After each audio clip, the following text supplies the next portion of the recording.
लालू प्रसाद यादव और राबड़ी देवी की सुरक्षा को लेकर सरकार यू टर्न ले चुकी है। एक महीने के भीतर सरकार ने लालू प्रसाद यादव और राबड़ी देवी की जेड श्रेणी की सुरक्षा और बुलेट प्रूफ गाड़ी की सुविधा फिर से बहाल कर दी है। सुरक्षा बहाली के बाद लालू यादव ने सरकार पर तंज कसा और कहा कि सरकार बैकफुट पर आ गई है, जबकि सत्ता पक्ष का कहना है कि फैसला सुरक्षा समिति की सिफारिश के आधार पर लिया गया है। अब सवाल है कि सुरक्षा पर लालू यादव की जीत हुई है या सुरक्षा का आकलन गलत साबित हुआ।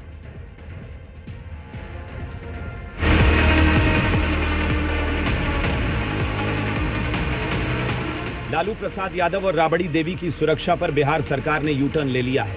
सरकार ने लालू यादव और राबड़ी देवी की जेड श्रेणी की सुरक्षा और बुलेट प्रूफ गाड़ी की सुविधा फिर से बहाल कर दी है। कुछ दिन पहले ही सरकार ने सुरक्षा छीनी थी, अब सरकार ने ही सुरक्षा लौटाई है।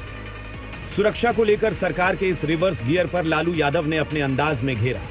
बोले, सरकार बैट फुट पर आ गई है। कह रही है कि बंगला खाली करने के लिए आप लोगों ने खाली कर दिया। कुछ कहेंगे आखिर सरकार इस तरह की आपको जेट श्रेणी की सुरक्षा भी दे दी फिर से? क्या बैकफुट पर है सरकार? बैकफुट पर है। क्या लगता है उन्होंने गलती कर दिया है आप लोगों के साथ? बहुत किया है। जेड श्रेणी की सुरक्षा में क्या क्या मिलेगा ये भी जान लीजिए। सुरक्षा का घेरा जेड श्रेणी का होगा।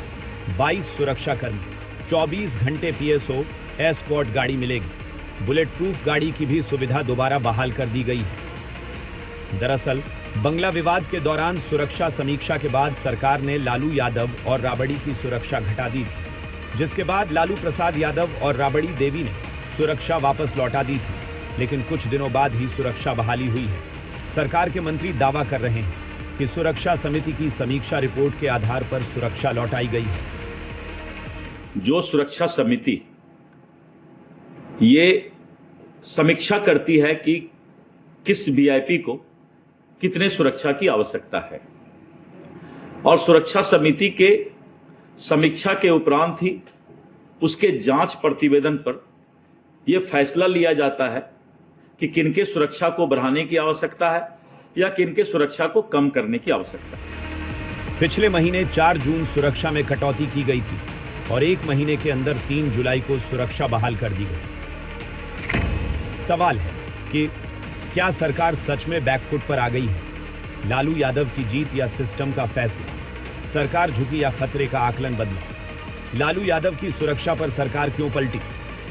जेडीयू सरकार के फैसले का बचाव कर रही है। दलील है कि सुरक्षा किसी की राजनीतिक हैसियत नहीं, बल्कि खतरे के आकलन के आधार पर तय की जाती है। तो क्या 1 महीने में ही सरकार के सुरक्षा का आकलन गलत साबित हो गया? सुरक्षा कोई पॉलिटिकल सिंबल या दिखावे की तो चीज़ है नहीं जिस पर हमेशा राजनीति की जाए। अब राष्ट्रीय जनता दल के प्रवक्ताओं को इस आशय का उन्हें पत्र मिला है या नहीं मिला है, इसकी जानकारी उन्हें होना ना होना यह उनका आंतरिक मामला है। लेकिन जहां तक सुरक्षा का प्रश्न है तो हमारी सरकार नियमों और तय मापदंडों के आधार पर ही निर्णय लेती है। राज्य की सुरक्षा कमेटी जो है हमारी है, वो समीक्षा के आधार पर ही पूरी पारदर्शिता के साथ इस विषय पे कदम उठाती रही है। देखिए, ये आरजेडी का मामला है और आरजेडी के जब मुख्य प्रवक्ता कह ही रहे हैं कि ना उन्हें पत्र ऐसा आया है सुरक्षा को लेकर, तो उनकी बातों को ही समझा जाएगा। और रही बात सुरक्षा की, तो बिहार में वर्तमान सरकार पूरी तरीके से विपक्ष के नेताओं के सुरक्षा पे हमेशा ढुलमुल नीति अपनाई है। बहुत सारे ऐसे नेता हैं, हमारे कांग्रेस के प्रदेश अध्यक्ष हैं, मदन मोहन झा सर पूर्व अध्यक्ष हैं, वो तमाम लोगों की सुरक्षा में कटौती की गई है। लालू प्रसाद यादव और राबड़ी देवी की सुरक्षा बहाली के साथ सुरक्षा पर शुरू हुई सियासत और तेज हो गई है। सुरक्षा घटाने के बाद जो राजद के कार्यकर्ता थे वो 10 सर्कुलर रोड यानी कि राबड़ी आवास के बाहर लगातार बैठकर सुरक्षा प्रहरी का काम कर रहे थे। हालांकि अब उस निर्णय को एक बार फिर से बदल दिया गया है और जेड कैटेगरी की सुरक्षा जो है वो लालू परिवार को बहाल कर दी गई है। कैमरा पर्सन अभिषेक के साथ शिवम राज, जी मीडिया, पटना।